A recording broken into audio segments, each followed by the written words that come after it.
This week I'm talking about antiderivatives, integration, and the definite integral. What is an antiderivative? Capital F is an antiderivative of small f on an interval if the derivative of capital F is equal to small f. In other words, an antiderivative is the opposite of derivative. For example, if 2x is the derivative of x squared, then x squared is an antiderivative of 2x. If we know a derivative, we can just swap the positions to get an antiderivative of the derivative. Next example. If g is equal to cos x, then an antiderivative of g is capital G equal to sine x, because the derivative of sine is equal to cos. If small h is equal to 2x plus cos x, then capital H equals x squared plus sine x is an antiderivative of small h. In one sense, we're doing differentiation backwards.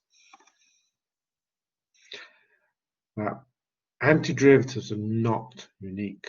For example, x squared is not the only derivative of 2x. X squared plus 1 is an antiderivative of 2x because the derivative of x squared plus 1 is 2x. And x squared plus 5 is an antiderivative of 2x, as is x squared minus 1234, because the derivative of x squared minus 1234 is also 2x. If capital F is an antiderivative of small f on an interval, then the general antiderivative of small f is capital F plus some constant c. For example, find an antiderivative of 3x squared which satisfies this extra condition. The antiderivative at 1 I want to be equal to minus.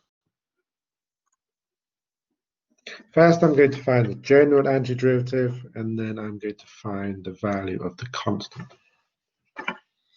We know that x cubed is an antiderivative of 3x squared because the derivative of x cubed is equal to 3x squared. Therefore, the general antiderivative of f is x cubed plus constant c. We need to choose the value of c such that f of 1 is equal to minus 1. Switch this around. Minus 1 equal to capital F of 1 is what we want. This is equal to 1 cubed plus c, or 1 plus c. And we can see that we must have c equal to minus 2.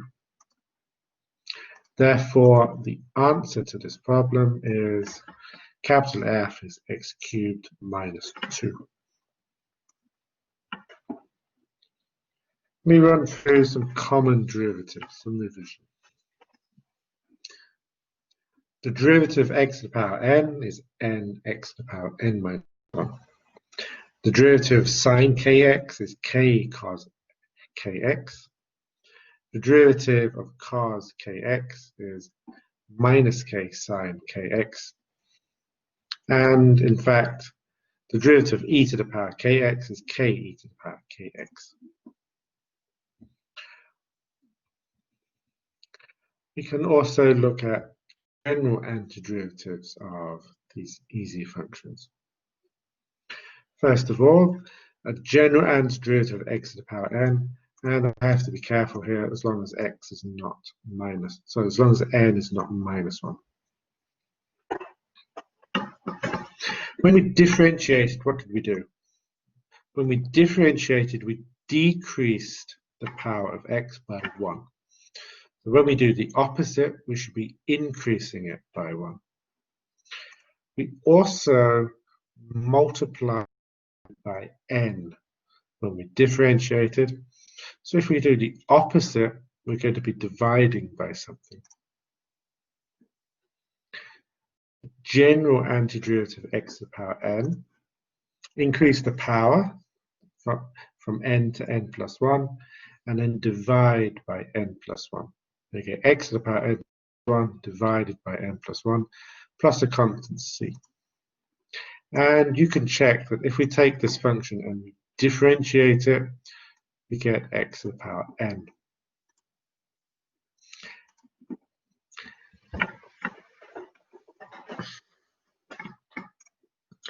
When we differentiate cos, we get minus sine. Going backwards, we find an antiderivative of sine, we should have minus cos. When we differentiate, we multiply by k. If we do the opposite, we should be dividing by k. We get that the general antiderivative sine kx is minus 1 over k cos kx plus a constant c.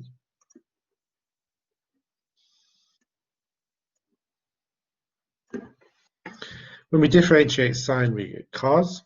If we do the opposite, we find an antiderivative of cos, we get sine. And again, we must divide by k instead of multiplying by k. So we get 1 over k sine kx plus a constant c. And finally, when we differentiate e to the power kx, we're multiplying by k. If we do the opposite, we're dividing by k. General antiderivative of e to the power kx is 1 over k e to the power kx plus c. For derivatives, we had a sum rule and a constant multiple rule. We have exactly the same ideas for antiderivatives. The general antiderivative of small f plus small g is capital F plus capital G, and then, as always, a plus a constant. The general antiderivative of a number k multiplied by a function small f is the number k multiplied by capital F plus a constant. For example, find the general antiderivative of 3 over the square root of x plus sine 2x. Our function looks like this. It looks like 3 times a function plus a function, where the first function is x to the power minus a half, and the second function is sine 2x. First, I want an antiderivative of small g. To find an antiderivative of e to the power minus a half, we increase the power by 1, and then we divide by the same number. We have x to the power of a half divided by a half, or 2 multiplied by the square root of x.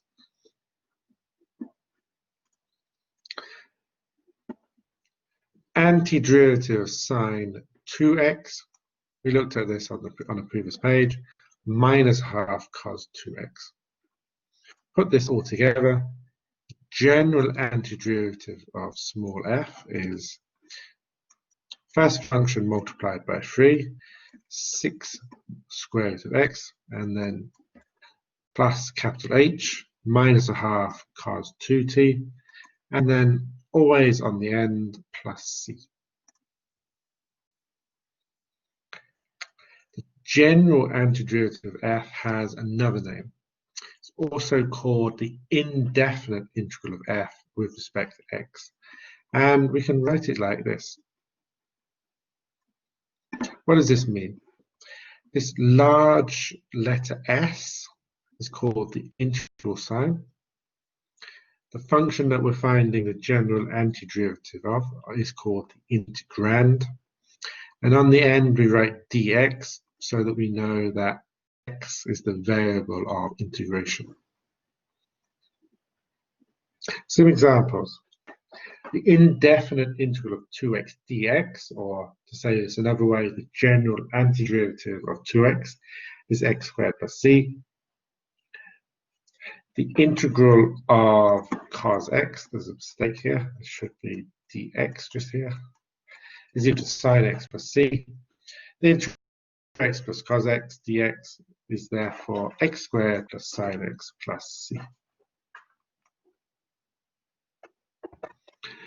For example, calculate the integral of x squared minus 2x plus 5 dx. We're going to do this in two different ways. First of all, let's suppose we know an antiderivative of our integrand. Let's suppose we know that the derivative of x cubed over 3 minus x squared plus 5x is equal to our integrand. Then straight away we can write down that the integral of x squared minus 2x plus 5 dx is this function and then plus c.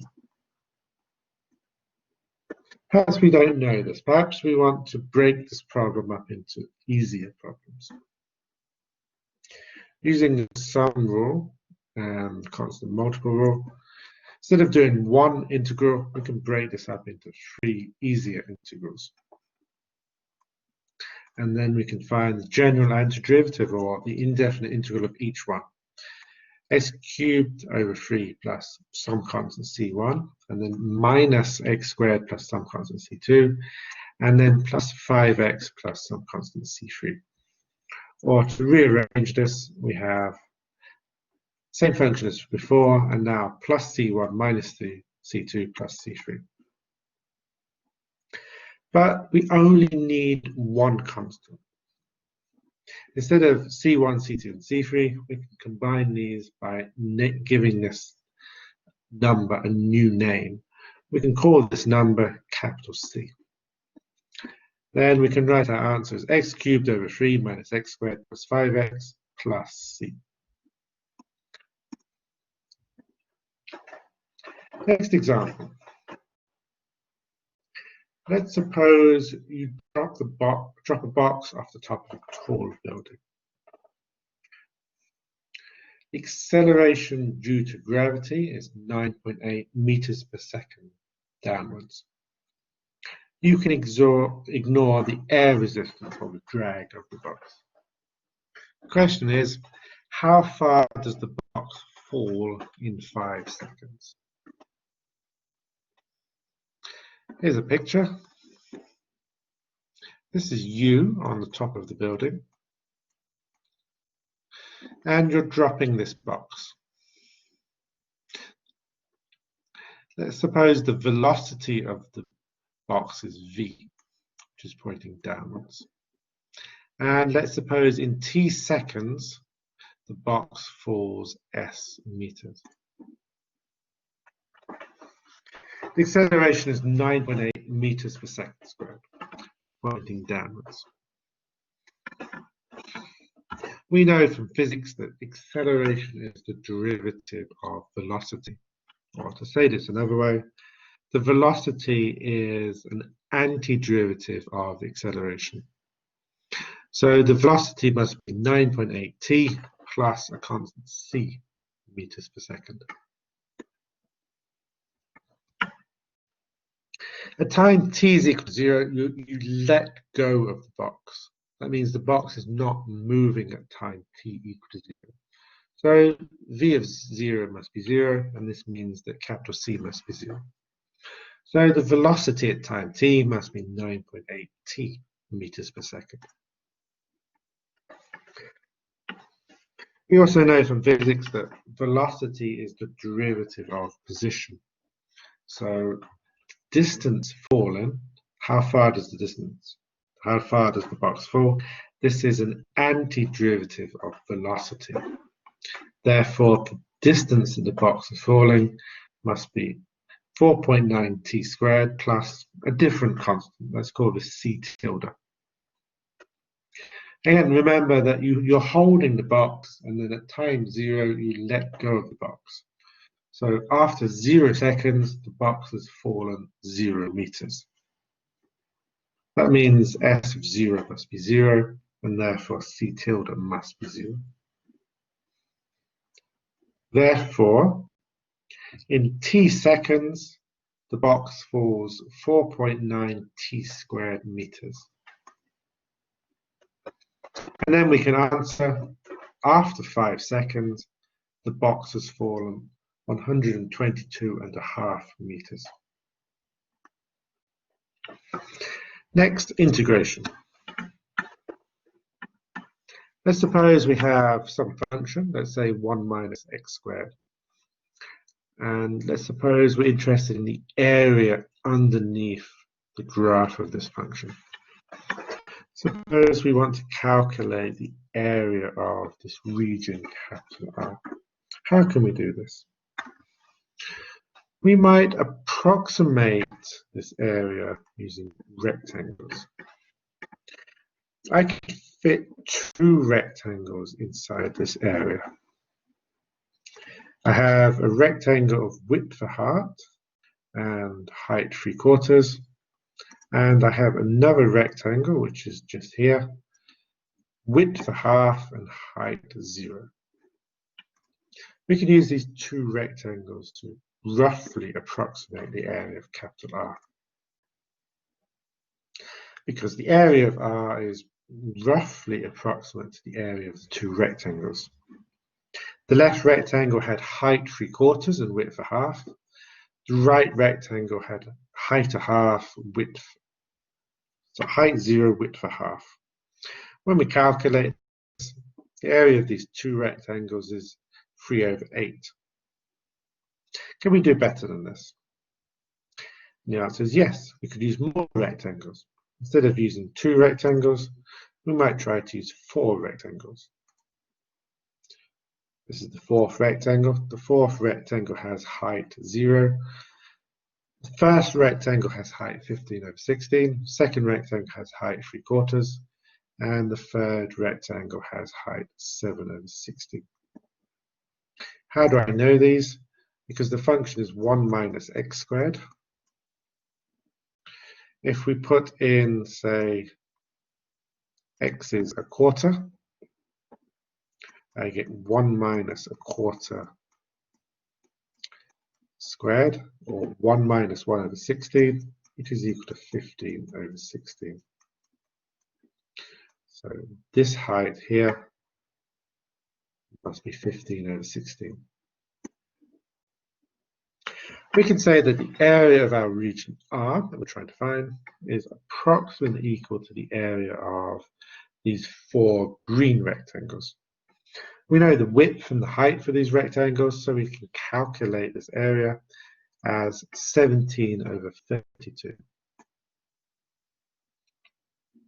Each time we increase the number of rectangles we're using, the total area of the rectangles gets closer and closer to the real area of the region R. For example, if I used 16 rectangles, you can see from this picture that the area of the 16 rectangles is quite close to the area of R. What we can do is we can take limits.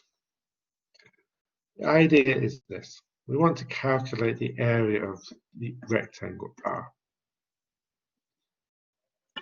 Step 1, we're going to take our interval from 0 to 1, and we're going to cut this into n pieces of width 1/n. Here we are. Imagine we take this interval and we cut at all of these positions. And then on each one of these pieces, we're going to draw a rectangle. We're going to have n rectangles.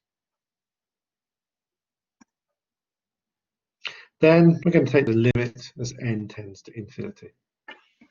As n increases, the area of the n rectangles gets closer and closer to the area of R. In other words, the area of R is equal to the limit of the area of n rectangles. We can calculate that the first rectangle's area 1/n, f of 1/n. The width of the rectangle is 1/n, and the height of the rectangle is f 1/n. The second rectangle has, again, width. All of the widths are the same, 1/n. but now the height is f of 2 over n. Third rectangle has width 1 over n, like all the same width, but now the height is f of 3 over n, and so on. So what we have is that if we add up the area of all these rectangles, then what we're doing is we're calculating the sum from k is equal to 1 to n of 1 over n f of k over n. And if you use the ideas from the introduction, when we did sigma notation, go back and read that if you need to. You can check this calculation. You can check that we get 1 minus 2n squared plus 3n plus 1 divided by 6n squared. Pause the video here if you need to check this. We can take the limit of this function, and we find that this limit is equal to 2/3. This means that the area of R that we're trying to calculate is equal to 2/3. How can we do this more generally? Let's suppose we have any function f of x, which is defined on any interval from a to b. What we do is we take our interval a, b, and we cut this into lots of small sub-intervals. There's no reason that these pieces have to be the same size, so we don't require that. Some can be bigger than others.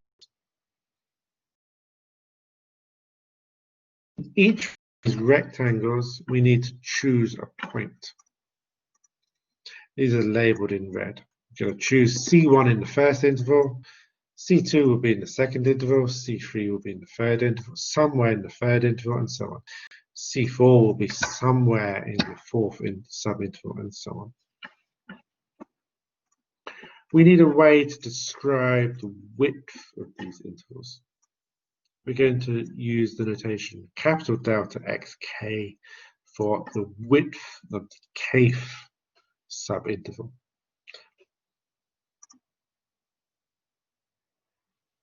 So here's the idea. We have our function y is equal to f of x, and we're going to approximate the area under the graph using n rectangles like this. The kth rectangle is a rectangle of width, capital delta xk, and height f at ck. And then we add these up. We add up all the areas of the rectangles. Let me note that if f of ck is less than 0, then when we calculate width multiplied by height, we're going to get a negative number. That's okay. This is what we want.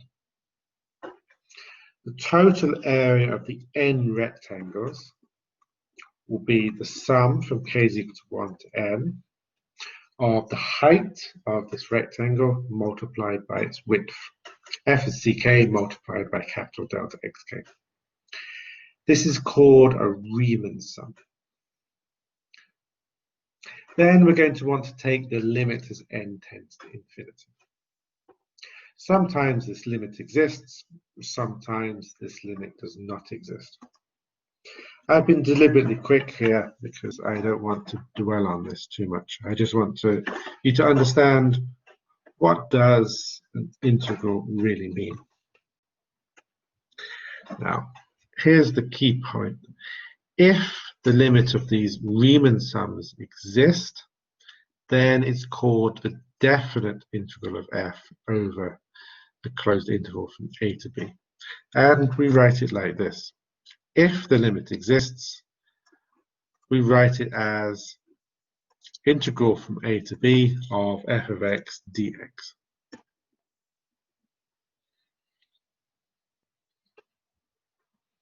This looks similar to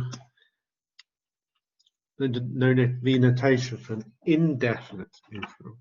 But for definite integral, we have two differences. We have this a and we have this b. A is called the lower limit of integration, and b is called the upper limit of integration.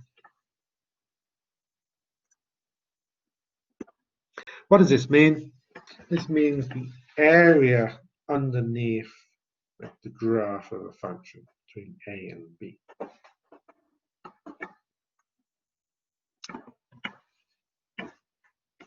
If this definite integral exists, which is another way of saying if the limit of the Riemann sums exists, then f is integrable on this interval.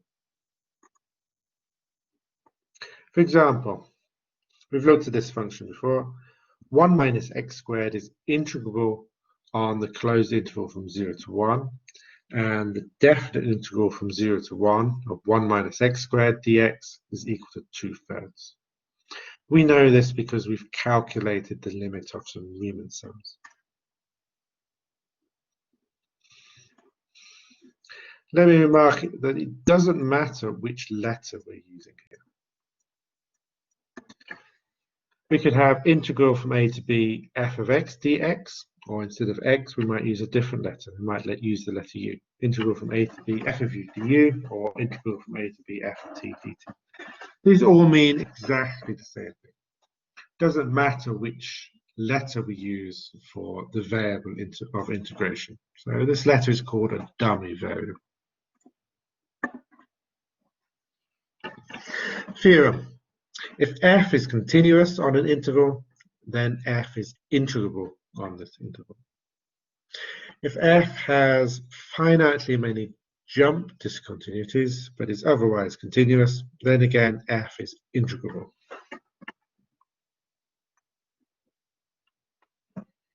So as long as we have a nice continuous function, it's integrable.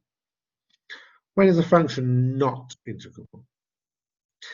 Here's an example of a function which is not integrable. G of x is defined to be equal to 1 if x is a rational number. So we have dot, dot, dot, dot, dot, dot, dot up here. G is defined to be equal to 0 if x is not a rational number. We have dot, dot, dot, dot, dot, dot, dot along the bottom of the graph. This function is not integral on the interval from 0 to 1. In other words, the limit of the Riemann sums don't exist. Depending on where we choose the rectangles, if we choose rectangles of height 1 or height 0, we might have that a limit of a particular Riemann sum is 1, or we might have the limit of a particular Riemann sum is 0. There doesn't exist some number that all of the Riemann sums have the same limit. So this function is not integrable. So to summarize, if we have some nice continuous function, it's integrable. If we define some nasty complicated thing, then perhaps it's not integral. Suppose that we have two functions which are integral, and suppose we have a number. I will run through some properties. The first one is more of a definition. If we swap the positions of a and b, instead of a at the top, b at the bottom, let's suppose we swap this to a at the bottom and b at the top. This is okay, we can do this as long as we put a minus sign in the front. If we have a number k, we could take the number k outside of the integral.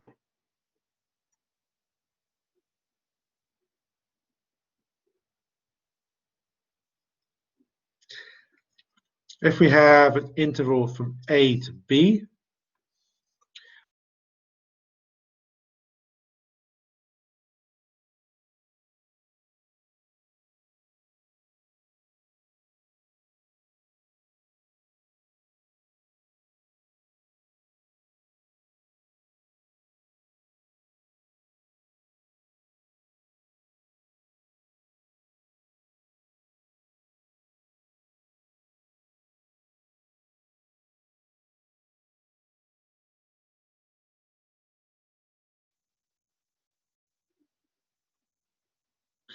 all of the area from A to B, all of this area, is the same as the area from A to C plus the area from C to B.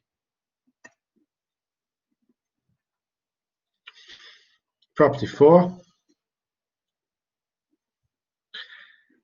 If we have an integral where the lower limit of integration and the upper limit of integration are the same, then what it means is the area of this line. And of course, lines have zero area. So the integral from A to A must be 0. If we have two functions and we add them together, we have a sum rule. The integral of f plus g is the same as the integral of f plus the integral of g.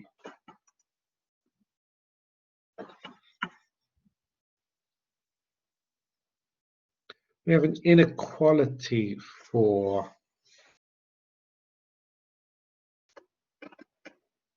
look at the left part first of all.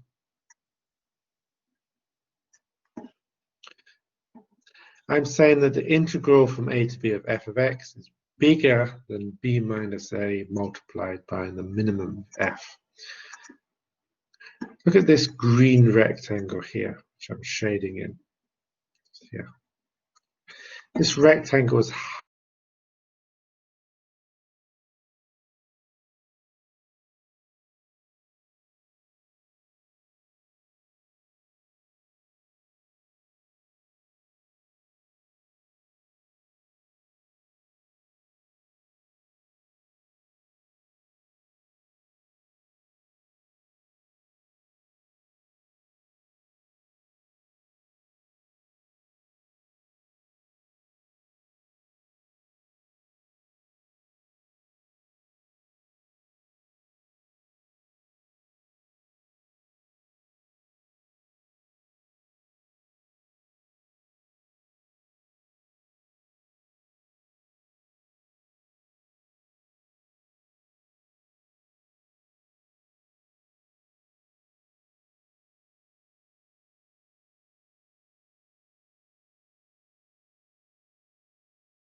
we picture that the area of this green rectangle with height f and width b minus a, is smaller than the blue area. We can also see that the area of this orange rectangle is bigger than the blue area. In other words, b minus a maximum of f, the area of this orange rectangle is bigger than the integral of f of x.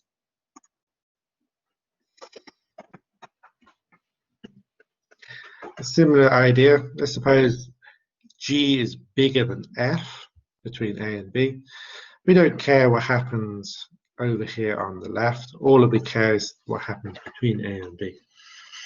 If g is bigger than f between a and b, then the integral of g must be bigger than the integral of f from a to b.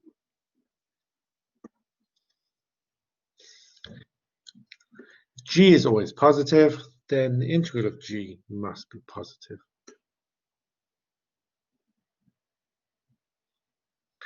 If f is an even function like this where the left side is a reflection of the right side, then the integral from minus a to a is the same as 2 multiplied by the integral from 0 to a. If we have an odd function, Here's an example of an odd function. This is the function where we can take the graph and rotate it by 180 degrees to get exactly the same graph.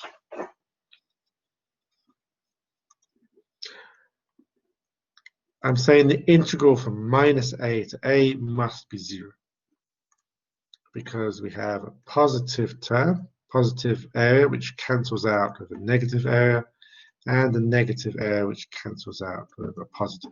Positive plus negative is equal to 0. For example, suppose that you're told 3 things. Let's suppose you're told that the integral from minus 1 to 1 of f is 5. The integral from 1 to 4 of f is minus 2. The integral from minus 1 to 1 of h is equal to 7. Then we can calculate the integral from 4 to 1 of f. First rule, we can swap the positions of 4 and 1 as long as we put a minus sign at the front. It must be equal to 2. The integral from minus 1 to 1 of 2f plus 3h. We can split this up into 2 integrals, and then we can take the numbers outside of the integrals, and we can calculate that this must be 31. The integral from minus 1 to 4. This is the same as the integral from minus 1 to 1 plus the integral from 1 to 4, which we can calculate must be equal to 3. Next example. Show that integral from 0 to 1 of the square root of 1 plus cos x dx is less than or equal to the square root of 2.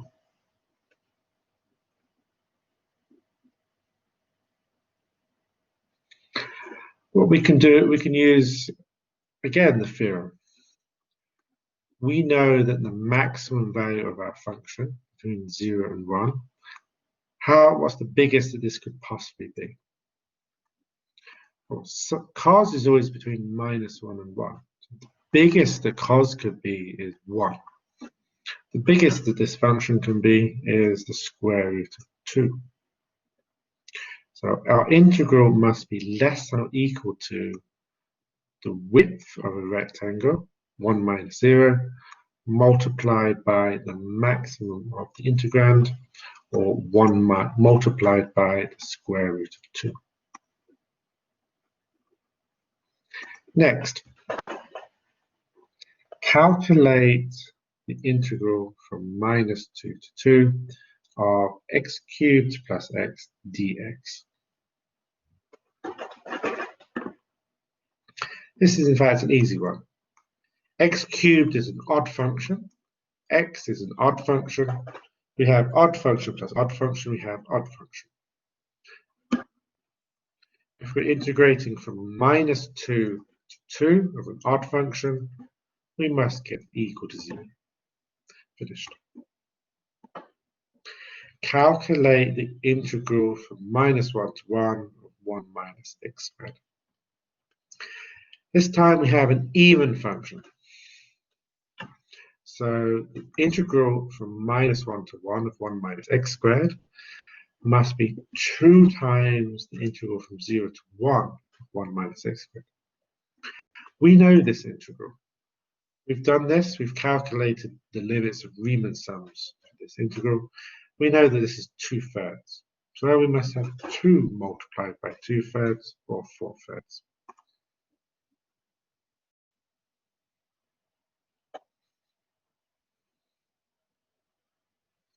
Calculate the integral from 0 to b of x dx.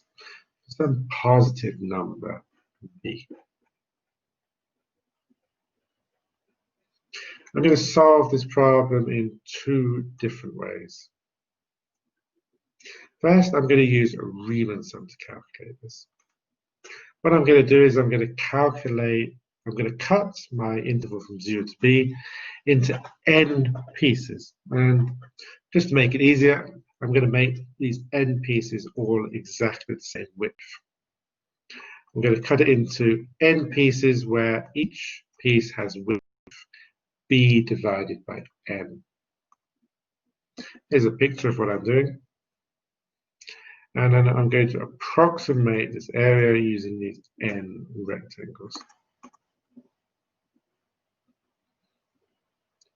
My Riemann sum is then b squared over 2, 1 plus n. And if we take the limit of this, we get b squared over 2. For this particular integral, there's an easier way.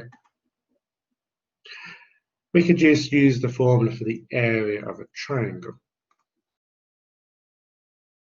The integral of x from 0 to b is just the area of a triangle. So half multiplied by the base multiplied by the height, or b squared over 2. Then we can use this to calculate the integral of x between any numbers a and b. What we can do first of all is we split this into two integrals. The integral from a to 0 and the integral from 0 to b. Now, what I want to do is I want to swap the positions of a and 0. I can do this as long as I put a minus sign at the front. I have minus the integral from 0 to a plus the integral from 0 to b, which we know is minus a squared over 2 plus b squared over 2, or to simplify as b squared over 2 minus a squared over 2. And that is the end of this video. Next week in our live lesson, we're going to finish the course by talking about the fundamental theorem of calculus, the substitution method, and the area between curves.